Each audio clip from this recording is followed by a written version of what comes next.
روزے کی اہمیت۔ روزہ ارکان اسلام کا تیسرا بڑا رکن مانا جاتا ہے۔ 2 ہجری میں فرض ہوا اسلامی مہینوں کے حساب سے 9واں مہینہ کہلاتا ہے۔ روزہ در حقیقت تمام نفسانی خواہشات پر کنٹرول کرنے کا نام ہے۔ روزہ انسان کی روح میں پاکیزگی، اعمال میں پرہیزگاری اور نفس پر قابو پانے کی طاقت و قوت پیدا کرتا ہے۔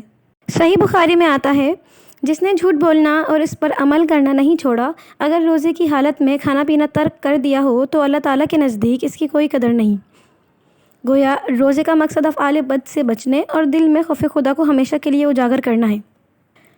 اللہ تعالیٰ فرماتے ہیں کہ رمضان وہ مہینہ ہے جس میں قرآن نازل کیا گیا، جو انسانوں کے لیے سراسر ہدایت کا سرچشمہ ہے اور ایسی واضح تعلیمات پر مشتمل ہے جو راہ راست دکھانے والی اور حق و باطل کا فرق کھول کر رکھ دینے والی ہیں۔ لہٰذا اب سے جو اس مہینے کو پائے اس کو لازم ہے کہ اس پورے مہینے کے روزے رکھے، اور جو کوئی مریض ہو یا سفر پر ہو تو وہ دوسرے دنوں میں روزوں کی تعداد کو پوری کرے۔ حدیث میں آتا ہے، جب ماہ رمضان شروع ہوتا ہے تو جنت کے دروازے کھول دیے جاتے ہیں اور دوزخ کے دروازے بند کر دیے جاتے ہیں اور شیاطین زنجیروں میں جکڑ لیے جاتے ہیں۔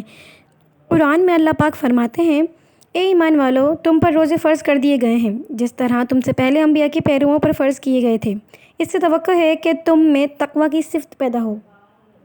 روزے کی حالت اور اس کا طریقہ کار۔ شریعت کے مطابق صوم کا مطلب کھانے پینے سے باز رہنا طلوع آفتاب سے لے کر غروب آفتاب تک ہے، لیکن شریعت کے مطابق اگر ایک انسان مقررہ وقت کے دوران خود کو کھانے پینے سے روکتا ہے اور نیت نہیں کرتا تو شریعتاً روزہ نہیں مانا جائے گا۔ روزہ ہر بالغ مرد اور عورت پر فرض کیا گیا ہے۔ اس میں طہارت کا خاص خیال رکھا جاتا ہے، اس کا خصوصی انتظام اور احتیاط ضروری ہے۔ اگر کسی عذر کی وجہ سے کوئی روزہ رہ جائے تو اسے بعد میں رکھنا ضروری ہے۔ اگر کوئی شخص بیمار ہے یا سفر پر ہے تو وہ اپنے روزے بعد میں رکھ کے گنتی پوری کرے گا۔ جتنا جلدی ہو سکے بہتر ہے اگلے رمضان سے پہلے وہ اپنی گنتی مکمل کر لے۔ یا اگر کوئی شخص بزرگ ہے یا کمزور ہے اور وہ روزہ رکھنے کی طاقت نہیں رکھتا، اسے چاہیے کہ کسی غریب یا مسکین کو 2 وقت کا کھانا کھلائے یا اناج یا پیسے وغیرہ تقسیم کر دے۔ روزہ رکھنے سے پہلے سحری کرنا سنت ہے اور پھر نیت کی جاتی ہے جس میں دعائیہ الفاظ پڑھے جاتے ہیں، وَبِالصَّوْمِ غَدٍ نَوَيْتُ مِنْ شَهْرِ رَمَضَانَ I intend to keep today's fast of Ramadan۔ نیت کرنے کے بعد اب انسان یا شخص پابندیوں کے تابع ہے اور روزے کی حالت میں جس چیز کی ممانعت غروب آفتاب تک ہے وہ درج ذیل ہے۔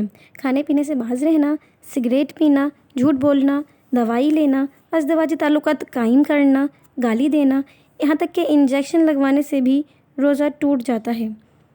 کلی کرتے وقت دھیان رہے کہ پانی کی بوند بھی حلق میں نہ جائے، اور اگر کسی غلطی کی وجہ سے کوئی روزہ ٹوٹ جائے تو اس کا کفارہ ادا کرنا لازم ہے، جو کہ ایک روزہ ٹوٹنے پر تسلسل کے ساتھ 60 روزے رکھنے کے برابر ہے، ورنہ 60 غریب لوگوں کو 2 بار کھانا کھلایا جائے یا اناج وغیرہ تقسیم کرنے کے برابر۔ احتیاطی تدابیر۔ روزے میں برش کرنا، تیل لگانا، سرما لگانا یا ناخن کاٹنے کی اجازت ہے، لیکن احتیاط ضروری ہے۔ روزے میں اگر بھولے سے کچھ کھا لیا یا پی لیا ہو تو وہ روزہ ٹوٹتا نہیں، اس لیے انسان کو چاہیے کہ روزہ پورا کرے، یا کھاتے پیتے جس لمحے اسے یاد آ جائے روزے کا تو وہ فوراً اس چیز کو منہ سے نکال دے، لیکن اس کا کوئی کفارہ نہیں ہوگا۔ اور اگر کسی شخص کو ڈر ہو کہ پیاس یا بھوک سے اس کی جان کو خطرہ ہے تو اس صورت میں قضا کرے۔ روزہ افطار کرنے کی دعا۔ اللہم انی لک صمت وبک آمنت وعلیک توکلت وعلی رزقک افطرت۔ تراویح۔ نماز تراویح ایک ایسی عبادت ہے جو کہ رمضان میں عشاء کی نماز کے درمیان ادا کی جاتی ہے۔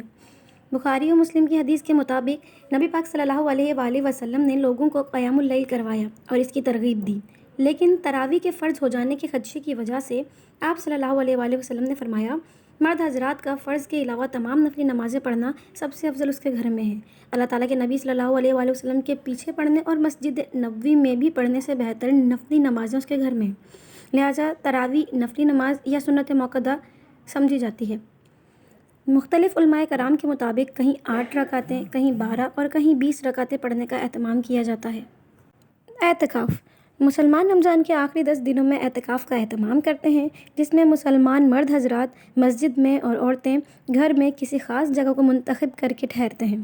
مسلمان اعتکاف میں خاص عبادت کرتے ہیں اور دنیاوی سوچ و بچار سے الگ ہو کر خود کو اللہ کی رحمت و عبادت کے لیے وقف کرتے ہیں اور اپنے پیاروں کے گناہوں کی معافی طلب کرتے ہیں۔